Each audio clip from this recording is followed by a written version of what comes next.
What's up, everybody? Welcome to the View from Jamestown podcast edition. This is the 43rd episode. This is the August 2020 edition, and I'm sitting down with TCC President Robb Roach. Good morning, Robb. Good morning, Ben. Just the two of us this morning? Just the two of us this morning. I can't believe it's 43. That's a lot. I know. Every time I say that number, I think back when we had the first conversation, like, yeah, if we do, 10 or 12, it'll be worth it. And then here we are. 43. Wow. Yeah. Jeez. Yeah. Yeah, now I'm at the point when I post them, I type in August as the name, then I have the 2021, the 2019 one, the 2018 one. It's kind of cool. A lot of history now. And this is the first one we've done in person since... We're trying to figure that out, either February or March. It had to be March. It had to be early March. We shut the offices down on March 13th, so I think that's when everybody went home. So we've done, the go-to meeting, Zoom, Yep. Microsoft Teams stuff. So that gets old. It's nice to be back. It's worked well. I mean, I think we put that in place, and it's, whether it's for podcasts or an office meeting or customer meetings, it's served its purpose. But I think, being back in person here. I think it served well and is serving well. I don't think we're back to normal by any means. Yep. It's nice to see you in person and to get together, but things are still fluid. Yeah. Very fluid. Absolutely. It seems like New England is still doing relatively well. I mean, compared to the rest of the country, unfortunately. Obviously trying to keep it that way and take precautions and stay doing well. But Connecticut's a highlight. Matter of fact, just yesterday, New York, New Jersey, and Connecticut just said if you go to Rhode Island, you got to quarantine 14 days. Yep. Because I guess Rhode Island's had a bit of an uptick, but you can see why. You go to the beaches, you go to downtown. Yep. Here on Jamestown, where we work and live. It's just people on top of people, and I don't know if that's exactly to blame for all of it, but it's certainly people are mostly wearing masks and doing the right thing. I mean, at this point, it's just common sense to wear a mask. Yep. There's a massive community spread of coronavirus. So I kind of hate how normal the mask thing is. Like, yeah, you go to a supermarket and everyone's got a mask on. Like, you woke up in a coma 6 months ago, be like, what the heck's going on here? Why does everyone want a mask? Yeah, I mean, if you had a time machine and you could see where we're at right now from where we were just in March, it's just it's bizarre, but. Yeah, and unfortunately, the tourism piece of it is a big part of Rhode Island. So while we obviously want people coming and the tourist dollars and stuff like that, there's obviously the safety piece of it too. So you're kind of stuck in the middle of it. Well, it's August now, and it's like a light switch. I'm already seeing a lot less people. Yep. Down south, they're going back to school already. Summertime was already condensed before coronavirus, and now with the kind of the pop in the numbers of coronavirus, it's getting even more condensed. But it's tough. There's not a lot to look forward to unless there's a virus, a vaccine, or an antibody treatment or something that is breakthrough, and we still don't have that. Yeah. Yeah, and unfortunately, being August, we're starting to see Q2 results coming out, especially specific in the chemical industry, which has, I think, unsurprisingly been, low. Lots of missed earnings and drops in gross sales profit, things like that. We're starting to see those results from Q2, hit pretty hard. Yeah, not a surprise. No. Our Q2, which is really our Q4, was left a lot to be desired. I mean, May, June, July. At least each month it's been getting better, Yep. So May was, I think, our low. June and July certainly recovered, and things seem to be recovering somewhat. August is starting off well, but, I could say that about our business, but most businesses don't see that. I mean, the restaurant business is destroyed. There's so many different industries that are destroyed, yet online business and delivery businesses and things like that are doing very well. Yep. So this situation we're in right now at TCC is we're operating well, but we're just operating as if we're still in an office. Yep. We're not in an office anymore. We're still working from home for the most part.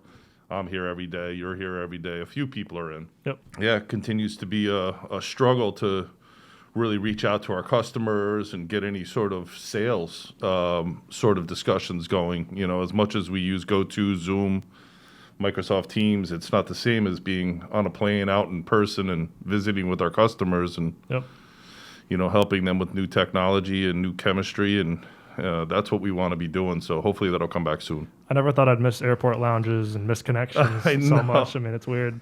I know.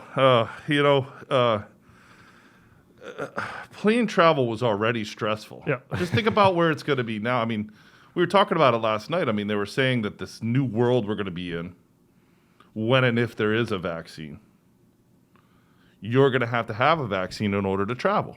So there's all these people right now that are saying, well, I'm not going to get the vaccine. Well, that's fine. You can't go on a train. You can't go on vacation. You can't fly on a plane. Yep. Can't go to a foreign country.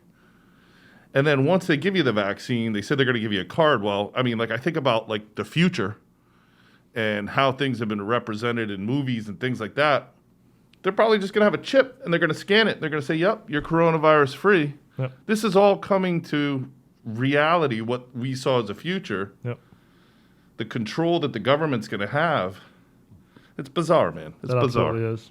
But like you said, we started to see a little bit pick up in July. I think there was optimism in June for July, August sort of time frame. It seems like it's maybe been stretched out a little bit more than that, but starting to pick up a little bit, it seems like, or people are at least trying to be optimistic and talk about plant openings and picking back up.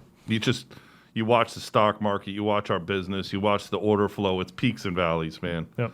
People are optimistic. Things tend to look pretty good for a while, and then pessimism slides right back in. And Yep.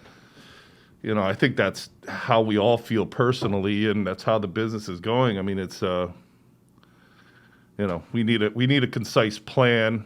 I mean, we need to get things better. Yeah. And hopefully that's going to happen soon. Yeah, it seems like the stock markets keep ticking up. Crude oil stayed above 40 pretty much all month. It's at like 43, 44 today. So some more stabilization in that too. The stock market is certainly not representative of our overall economy. I mean, let's be real about this. I mean, if you're on the stock market nowadays, you're not $1 million company, you're $1 billion company. Yep. These companies are going to, do well no matter what. And there's also a tremendous amount of speculation. I mean, we're in a changing world right now. We're going from, fossil fuels to electric. We're going from, being able to travel and be out and about to being local only. I mean, everything's changing. And there's going to be winners and losers in that. So was that an electric jet ski you sent me this morning? Yeah, I think what's the name of that company? Nikola? Something like that. I was trying to figure out if it was electric or like hydrogen. Well, they're looking at hydrogen. They're looking at the whole value chain of hydrogen. By capturing hydrogen and then using it for fuel and putting it in vehicles. It's a very interesting company. Yeah. And they already have jet skis that are, I don't know if they're electric or hydrogen, but they're already available, $20,000, but... Yeah, I think that the high-end Yamaha is like $17,900. So starting at $20K it's got to be a heck of a machine. Well, have you ever driven an electric vehicle or anything? I mean, like, the acceleration is unbelievable. It's like... Other than a golf cart. No, you got to get on, like, a rad power bike or try a Tesla or something like that. I mean, you step on that gas, it's instantaneous. Yeah, I'd be curious to check it out. I mean... there's something to be said for it. It's cool. It's the acceleration, the high-end speed. I mean, it's all there. Yep. The future. The future it is. Hurricane season. Seems like we're early, kind of almost in the middle of it at this point. We've had, I think, a record number of named storms so far. Just had one come through Rhode Island yesterday. Had some sticks down and had to tie the boats up and all that good stuff. So. Well, that's why AJ's not here. He's home, trying to basically cut up all the trees that fell in his yard. Yep. It's, what are we on, and it's beginning of August. Yep. I mean, it's crazy. It's bizarre. I will say the water temperatures, I mean, I'm a fisherman. Went out the other day, had some beautiful live bluefish to feed to giant tuna, put them out, instantaneously eaten by hammerhead sharks. Wow. Hammerheads. We don't ever get hammerheads up here in Rhode Island. I mean, occasionally you see one, but it was like a huge school of them. Yep. They were everywhere. Yep. Hammerheads. And the water temperature was 76 degrees, 30 miles out. It's crazy. Unbelievable. So, yeah, something's going on. But, again, I don't want to get political here. But there's just too many people, I think, is the bottom line, is what it is in the world. And, I don't know if somehow nature's trying to wake us up here a little bit. But, I mean, you look at pandemics, fires, floods, areas of the desert that are expanding. And, I mean, it's just, there's got to be, the signs are there. We got to do something. So that's why Nikola and these electric in the future. Maybe there is something to be said for that. Yeah. But I think on a day-to-day piece of it too, I mean, such an early hurricane season, obviously it's always important come fall time, come hurricane season to secure your supply chains and understand your inventory positions. Definitely a kind of year to look at that earlier. You know, it's definitely been unique with, I think, a slow spring. People may not have complete control over the inventories, but if people are looking to start plants back up and really ramp up production here in August or September, you better know where your raw materials are and where stuff's coming from. It's a great point. I mean, supply chains are already broken. You go into Home Depot, there's nothing on the shelves. You go to Lowe's, there's nothing on the shelves. I mean, supply chains are, you know, I think, I don't know if you were telling me the other day, somebody went in to get pavers to build a patio. They laughed at them. They said, come on, man, you know. It's like, so if inventory is already low, supply chains are broken, and we are going to be affected. I mean, whether it's the Gulf of Mexico, Florida, the East Coast, we're going to be affected. I mean, Hawaii got hit by one recently, but not that they're going to be affected. But the tourism industry there is affected already by COVID. But, you know, pay attention to your supply chain. Bulk up inventory. If you know you're going to use something through the next couple of months, it's a good time to buy it. Or if nothing else, understand where it's stocked, where the tank is. If it's somewhere that's in that hurricane belt in the U.S., you know, you might want to bring some in or ask to move some inventory around, whatever the case might be. Just good time to understand your supply chain and know where your material is coming from. Well, tanks are all, you know, usually right on the ocean. I mean, you know, example of Philly is maybe a little bit inland, but most of them are New Jersey, Wilmington, Savannah, Mobile, New Orleans, Houston. They're all potentially impacted by these future forthcoming hurricanes. So I mean, there's what's the North Carolina, kind of like maybe a second tier port. What am I thinking of? I was talking about Wilmington. Wilmington. I mean, there's some tanks there. We compete with some material there. Obviously, that just got hit right by this. Yeah, hurricane, they got so smoked. That's right. Yeah. If you're relying on that down in the southeast, what's your backup option? I mean, you better understand that. So, you better understand that. Great time. We're always happy to have that conversation and, you know, provide if nothing else, at least a second source and help secure your supply chains. You got to ship it from New Orleans or Houston or New Jersey. I mean, check out the logistics company. They're online, the logistics with an xco.com. They could probably help you out if you need it.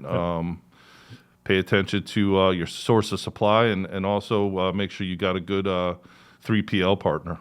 Yeah, another good point, too, with logistics and everything else going on. I mean, as plants and stuff start to pick back up, maybe people are still on unemployment, whatever the case might be, definitely some limited drivers on the road. So definitely expecting a little bit longer lead times pretty much across anything, dry vans, liquid bulk, you know, LTL. It's definitely at least a couple days longer, it seems like we're seeing. Yeah, we're definitely seeing in the South where coronavirus is unfortunately ravaging areas and people are afraid to go out and drive trucks. Also, they have the extra money. Recently ended. It looks like they're going to reinstate it, so they're making more money to stay home. Price updates, trends. Seems like everything pretty much moved up this month. I mean, crude jumped a little bit. Benzene came up. Propylene came up, which kind of led to obviously downstream derivatives that we're selling up anywhere from 1.2 to 4 or 5 cents per pound, kind of across all products. It seems like for the most part. I mean, think about the change since April when we were minus. On oil, negative. It was valueless. It was actually negative $10. Yeah, what are they going to pay you to take it away to now where we're 40? I mean, that change has been drastic. And, you know, it's not increasing beyond where it's stabilized at that $40 level, but certainly the impacts on the downstream from that propylene, benzene, et cetera, continues to happen. And, you know, our prediction is that things are going to continue to get tighter. The prices are going to move up. You know, we have had really 4, 5, 6 months of this now. If you look at the downturn and prior downturn and say 08 recession, it was like a month, 2 months.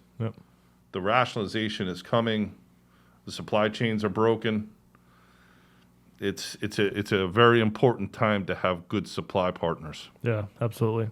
So, I mean, 2 good points. You know, good time to bring in inventory because it's cheap. You know, I think we're kind of expecting stuff to continue ticking up in price for the rest of the year. Well, look at propylene. It's already up, 6, 7 cents. So, things are going to move up. So, great time to bring in some inventory if that production looks like it's going to be picking back up this month, next month. You know, definitely. Yeah, we're already hearing from our producing partners they want higher prices. I mean, it's forthcoming. So, it's a good time to build inventory.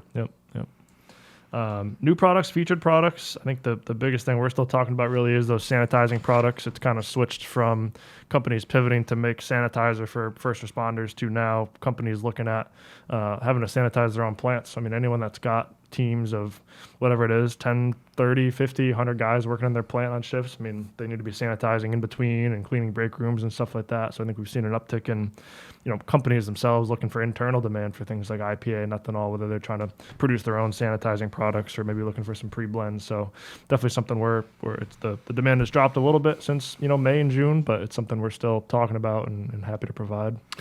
You have to have a safe environment for your employees. I mean, and when companies don't take the time and spend the money to create a safe environment, they're being taken to court now. I mean, it's a big deal. People are losing their lives here. Yep. So, I think, long term, these cleaning products, these disinfecting products are going to have a bright future. I mean, they're not going anywhere for a while. Yep.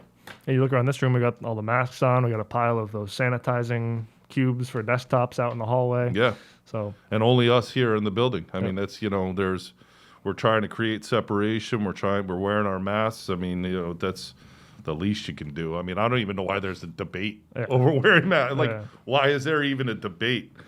And you look at these people that aren't wearing masks that are screaming at other people that they have the right to not wear masks. They got other problems. I think most of them, My favorite news articles on my phone are people that have been anti-mask and then they get the COVID. Not that I want anybody to get COVID, but there's a reason people are wearing masks. It's not just a conspiracy. Yeah, I love that they show the Fauci like pulling his mask down to take a sip. Oh, he took his mask off for a second. I mean, it's like, this isn't even a debate. It's not even a debate. Let's just all respect each other.